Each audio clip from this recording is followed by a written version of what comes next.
Qabriston hasharimizga ham sanoqli kunlar qoldi. Hozir shu yerdan narsa olgani kelganmiz. Shoxo, kitvon, gravel, kapcha nima kerak bo'lsa olamiz. Endi qo'ldan kelgancha. Nechta odam keladi? Nima deb o'ylaysizlar, jigarlar? Aka nechta odam keladi? Xalqimiz zo'r, Xudo xohlasa, aktiv xalqimiz. Endi Shu yerda turistlar keladi. keladi nasib bo'lsa. Kutamiz shu turist odamni. Perchatka, iti sapoylarlik va bunaqa kiyishga. Hamma narsa bor. Barchalaringizni yakshanba kuni ertalab kutib qolamiz jigarlar. Kim xohlagan vaqtga kelsa bo'ladi. Xohlaylar obedga kelinglar, xohlaylar ertalab kelinglar. Ertalab turganga baraka beradi deydi Alloh taolo. Sizlarni ertalab kutamiz jigarlar. Undan tashqari kim nima yordam qo'ldan kelsa marhamat. Ketma olib bera olasizlarmi? Tesha olib bera olasizlarmi?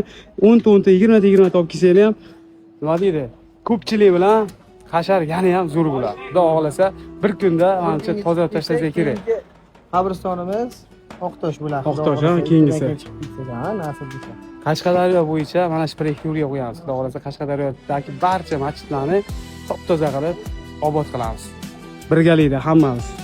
Xudo xohlasa inshaalloh ertaga barchalarni kutib qolamiz. Ertaga emas, yakshanba kuni hammalaringizni kutib qolamiz.